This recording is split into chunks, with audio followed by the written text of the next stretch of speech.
Ferrari has been part of Formula 1 since its inaugural season in 1950, and it's had some of the sport's most famous drivers on its roster, names like Ascari, Lauda and Schumacher. There have been highs and lows for the prancing horse over the years, but Scuderia Ferrari is the oldest remaining team in Formula 1. The year is 1987, the 38th season of F1. Ferrari didn't win a single race the previous year, and now it had to build a car that could not only win, but would comply with the comprehensive rule changes that the 87 season brought. This is the Ferrari F187. It was designed from scratch to comply with the new regs. Its engine was a new, narrower 1.5-litre V6, kicking out 880 brake horsepower.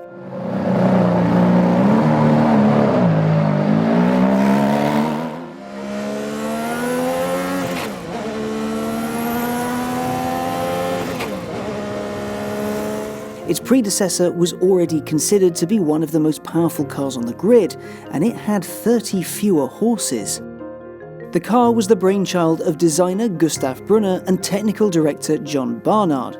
Barnard had been recruited from McLaren off the back of 6 successful seasons to get Ferrari back on the podium, something it had barely seen in previous years.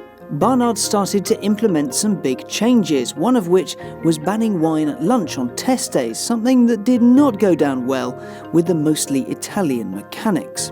Ferrari had been slow to respond to technical revolutions in the past, but that was about to change.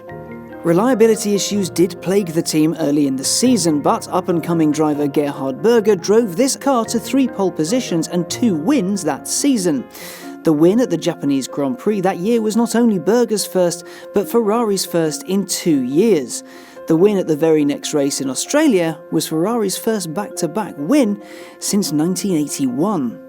Here he is with the checkered flag. Watch his technique of Gerhard Berger, who, in spite of having a terrible practice with illness, has won for the second time in 2 Grand Prix for Ferrari. 2 in a row win for you, but we thought you were in trouble. What were the sparks that were coming up from the back of the car? I'm not sure. Maybe I have a problem with the exhaust, because the last 2 laps I had some funny noises on the engine. This specific car, with chassis number 100, was first driven by Alboreto in 1987 during the Grand Prix of Hungary, Austria, Italy and Portugal.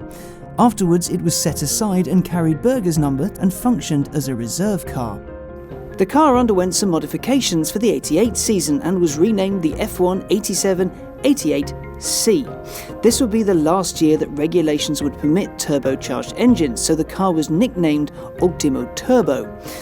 Very little was changed on the car, save redesigned front and rear wings and a lowered engine cover due to new fuel tank limitations. It was one of the most powerful cars that year, but its poor fuel consumption compared to its rivals proved a little too much. Ferrari was no match for the Honda-powered McLarens, who won all but one of the Grand Prix that year.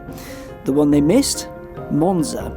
Senna and Prost, the 2 McLaren drivers who had dominated this season, both retired, leaving the path clear for a Ferrari 1-2 for Gerhard Berger and Michele Alboreto. The win came just a month after the passing of Enzo Ferrari, the man who made the company the legend it was then, and still is today. Berger came 3rd in the drivers' ranking that year, his highest ever finish, which he achieved again in 1994, after returning to Ferrari. The night before the Italian Grand Prix, Ferrari team boss Marco Piccinini had joked to Berger that if he won the race, he could keep the car. The first thing Berger said when he exited the car at Parc Fermé was, "You can bring this car to Austria."